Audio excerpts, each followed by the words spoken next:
Philippines, Manila.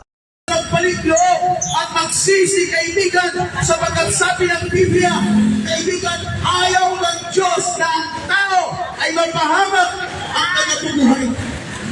Kaibigan, ayaw ng Diyos, isang araw umiiyak ka sa mabigat na parusa sa ng kasalanan. Ayaw ng Diyos, isang araw umiiyak ka, kaibigan, sa karamdaman sa ng kasalanan. Ayaw ito mangyari ng Diyos.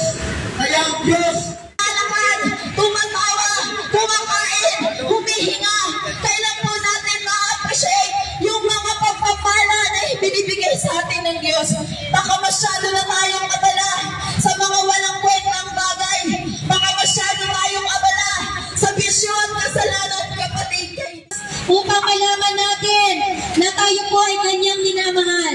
Opo kapatid, kaibigan. At hindi lamang nais niya na basta ko lamang marinig at malaman na tayo po ay kanyang minamahal, kundi pinaparanas at pinaparamdam na natin pong Panginoon. Nagkulang, lahat ay nagkasala, lahat ay nagkamali.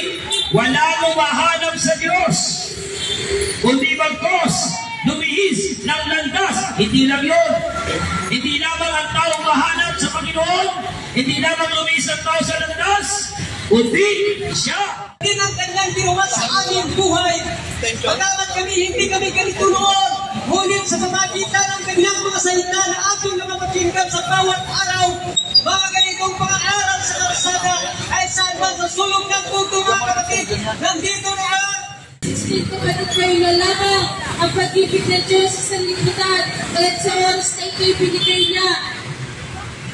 Yung kanyang pagkaunana upang ang sino man na sa kanya sumampalataya ay di magkahanap pagkos magkaroon ng buhay na walang hanggan. Pinakita natin yung kanilang wala ng pag-asa. Ngunit tayo, naririto tayo sa lugar kung saan man tayong mga kapatid, nandiyan sa kinatatayuan, kinauupuan mo, malakas ka, mga kapatid,